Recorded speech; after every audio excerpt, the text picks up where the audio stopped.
Okay, guys, welcome to Sasomi's Crypto and Tech, and my name is Solomon Gift, also known as Crypto Mind. So today we'll be looking at the economic importance of cryptocurrencies and blockchain in Nigeria and also in Africa. So I'm very certain that so many persons have been hearing about cryptocurrencies. A lot have been hearing about Bitcoin, or so many persons got to know about cryptocurrencies via Bitcoin as the pioneer.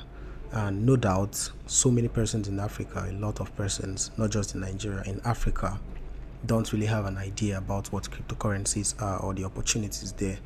Most of them, they see it as fraud, as scams. Why is because of the first experience they had about it. Some based on who exposed or introduced it to them. Some based on they had the wrong mindset or the wrong concept about it.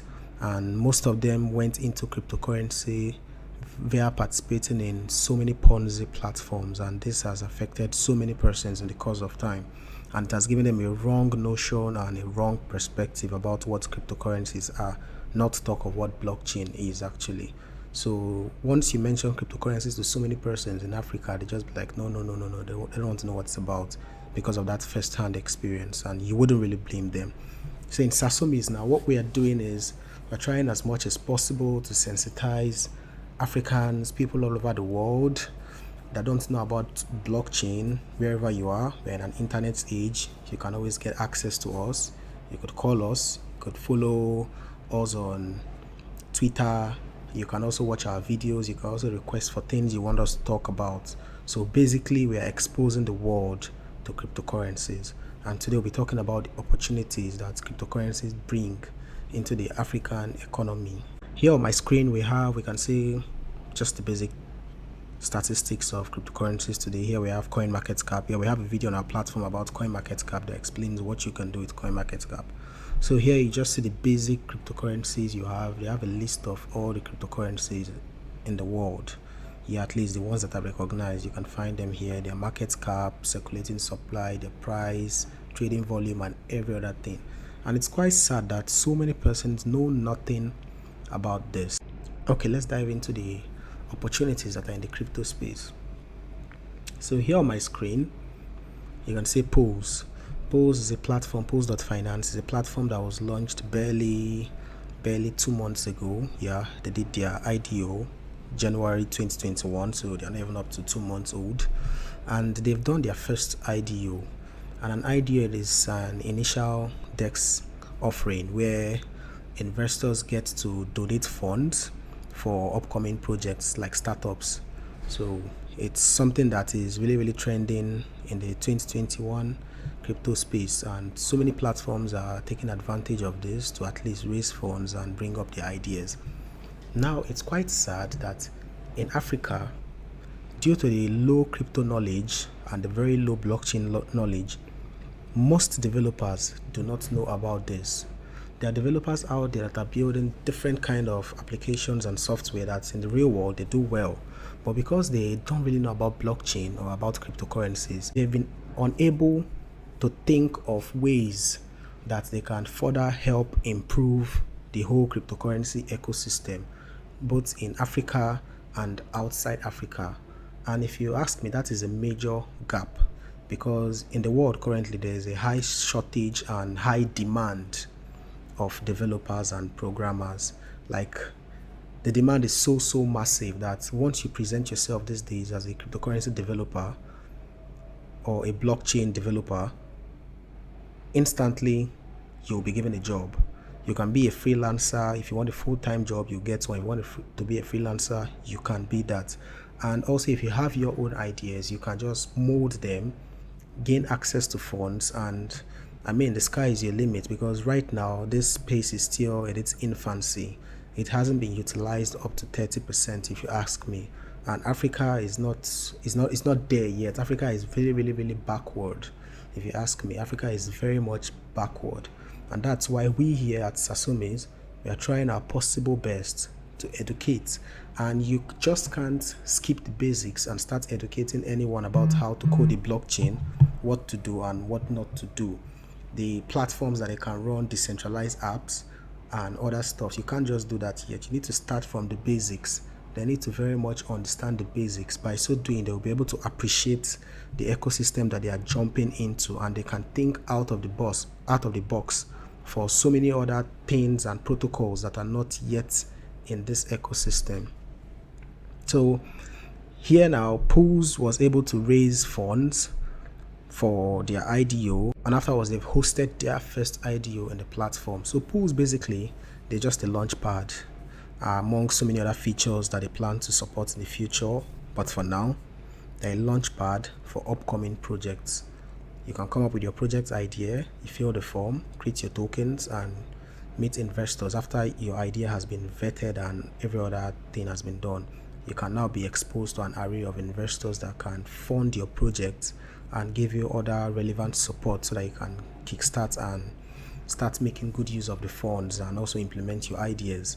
So this video is not really about Pools, but it's trying to like tell you some of the things that Africans don't have access to.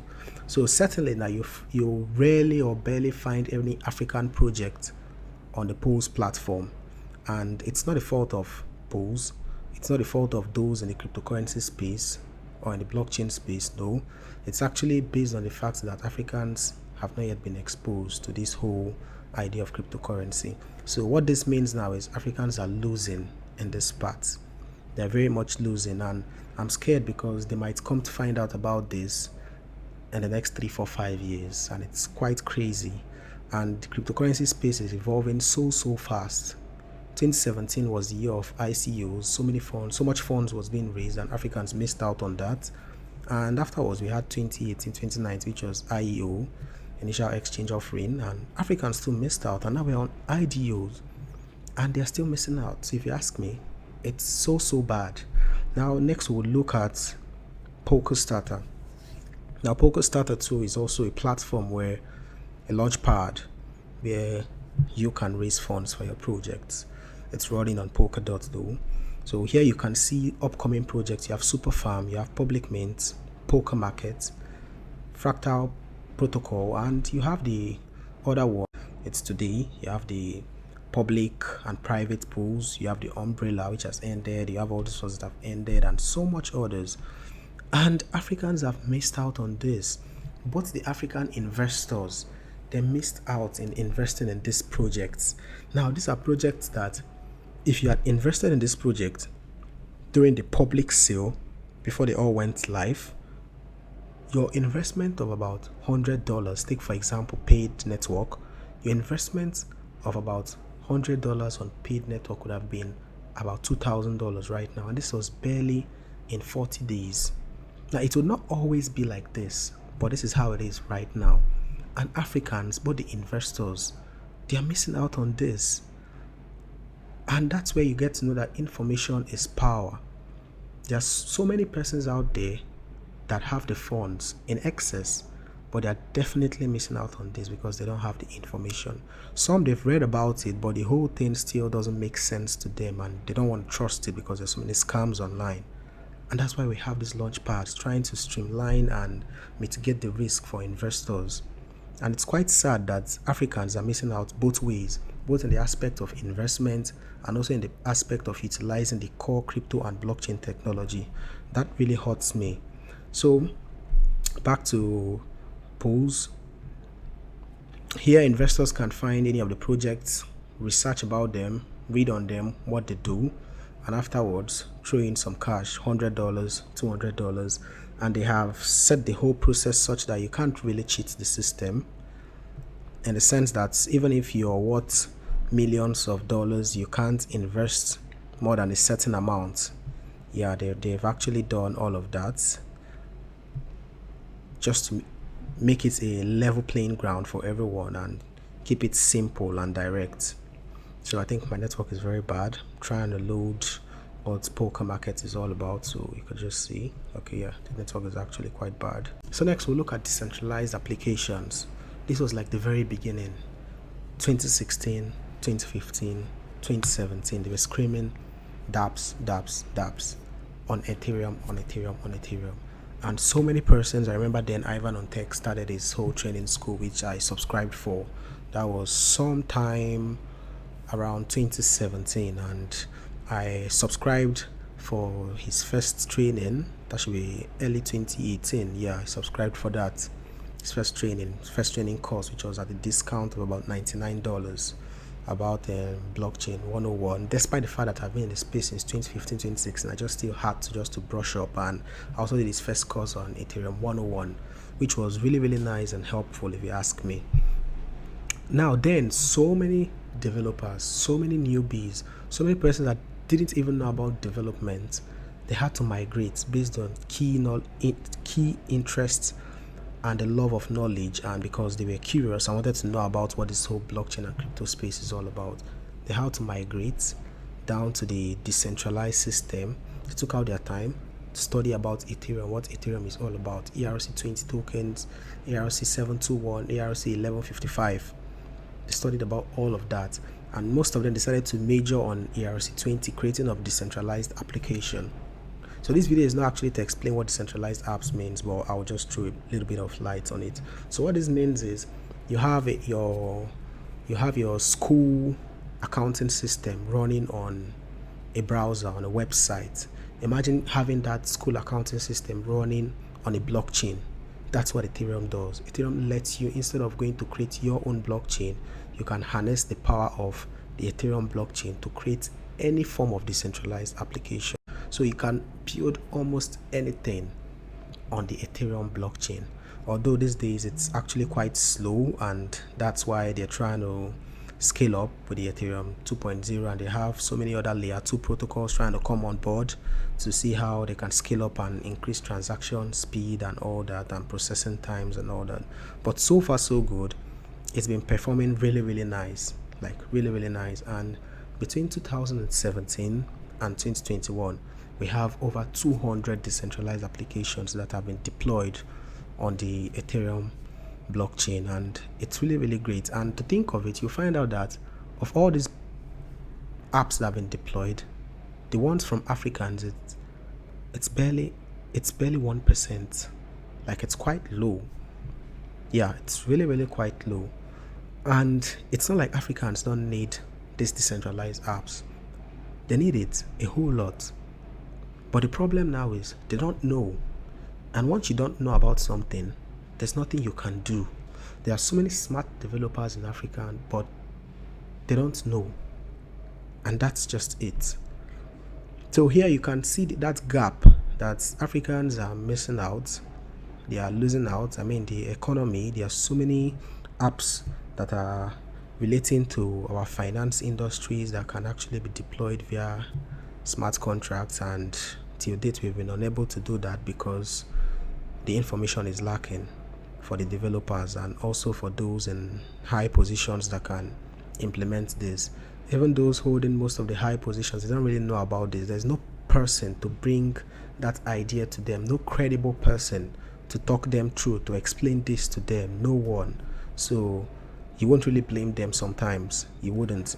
Most of us that got to know about this is based on pure curiosity and the love of knowledge and interest, and we went out of our way, study, and we're still studying till date, and we're improving and we're getting better day in, day out. Now you can't compare me to someone that's just coming into the crypto space 2020 or 2021 without any guidance. I mean, for those of us that have been here since 2015, then there were lesser materials, then there were lesser things to study about, and we grew with the space. We grew in knowledge with the space. Like, that's why we can easily recollect, tell you what happened 2015, 2016, 2017. We didn't actually read about it. We were there when it was happening, and naturally we just bonded with it and we learned about it. For a newbie now, they'll have to go studying about NFTs. They'll have to go studying about some new protocols and what they do. Layer 2, there'll be a lot of reading that they'll be doing. Whereas for us, we grew together with all that development and advancement. All we'll be reading about is what's coming up newly. The new protocols, the new enhancements and development, the new announcements. That's what we'll be reading about. We won't be going back to read about something that happened 2015, 16, 17, 18. I mean, that's a whole lot, 5 years. So you would understand with those that don't really know what's happening in this space, because once they go online and they Google up cryptocurrency, they're seeing so many things, and most of them they give up already. So just about the different decentralized blockchains that I'll be saying, They're saying about Binance Chain, they're saying Ethereum, they're saying Tron. So many of them, they have already lost hope. So many of them, you have seen the stable coins, USDT, BUSD, True USD, USDC. Just by seeing all that, they are confused again. And you wouldn't really blame them per se. So it's something that I can relate to them. Why? Because I love to think out of the box. But most persons wouldn't really understand. So that's why I'm saying that Africans need this space. They need to come on board. They need to educate themselves. And we are here to educate them at Sasomis. We are here. You can hit me up anytime on Telegram at CryptoMind. Follow me on Twitter at Amundi Gifts, aka CryptoMind, and I can be able to brief you and direct you to the proper channel on what to do and what to learn and how to educate yourself, because this is extremely important. So next and lastly, let's just look at the non-fungible tokens, NFT. So NFT, this is like, for me, this is like one of the next big things that would come up in the crypto space. This is one area that would that would sync the centralized world with the decentralized world. NFT will cut across almost all protocols, even the DeFi space, to cut across that too. And already those using it to the best of my knowledge right now, it's actually the artists that they are selling their artworks via NFTs, and no doubt after a while that aspect will be abused. There'll be so many things that wouldn't really have value that will be sold online. So many, I expect that to happen. But right now, the big numbers are coming from the artists selling $100,000 worth of items, 200, 400, 500, and so on and so forth on the NFT market. You have OpenSea, you have Variable, and you have that of Gemini too. So all these things are there, and most persons don't even know about this. They are missing out. Most might find out very, very late. And the thought of that makes me feel bad for so many persons that don't have an idea. So clearly, if you read on the screen, you can see NFT non-fungible tokens, one of a kind assets for collectibles and rare items. Now, the future I'm seeing for NFT, where it will so much make sense, minus the DeFi side, which I need to do great in DeFi, bringing in of contracts and having representatives for certain contracts, like talking about insurance policies, like what Paid Network is trying to do, and a lot of others. In that aspect, it will make sense. Yes, it will make sense. Having your own unique contract for finance or insurance that has been signed and done for you, that area, it will make sense. But the area I feel it will make sense the most is in the gaming industry. I mean, the gaming industry is worth tens and tens of billions of dollars. And you can imagine bringing NFT to the gaming industry. We can see already what's happening in Axie Infinity. We can see what's going on with Sandbox and Decentraland, a virtual world. We can see what's happening there, where virtual lands are being sold for tens and hundreds of thousands of dollars, and people are buying. Now imagine what this would do in the gaming world, where you can be able to sell your game character that you've spent months playing that game. You can just sell that character to someone else that does not want to start from the scratch. We have so many game freaks. Like I myself, I love playing games a lot. So you can imagine what would happen. Like, it'll be massive. So what am I saying? All these opportunities are out there. So many and much more. They're out there. Even those that we haven't even thought of. They are there. And where are the Africans? They're not really there. Even in the world at large, you have barely 10% of all developers in the world. It's not even up to 10% of developers in the world that are into blockchain development. If you ask me, I feel it's about time. It's about time they take a review on their career paths and the skills that they should pick up. And even if it means grooming a new set of blockchain developers that can come on board, because we need them all around the world, not just in Africa. We need them, and it's very, very important. And for your guide on cryptocurrencies, blockchain development, learning, education, anything you can think about crypto and blockchain, we are always here for you. I am always here for you. At Sasomi's Crypto and Tech, we're always here for you. Amundi Solomon Gift at Amundi Gift on Twitter, also known as CryptoMind. I'm always here for you. So please, I advise everyone to buckle up. Blockchain is here to stay. Cryptocurrencies are the future, and blockchain is actually the future. Goes a long way, and do the needful. Nothing is impossible. Actually, I feel everyone should know the basics in cryptocurrency. Everyone, even if you're not a developer, I feel this is extremely necessary. So thank you very much once again, and don't forget to hit the subscribe button so that you'll be updated on new videos that we drop. So thank you once again, and that's it for this section. So thank you very much, guys.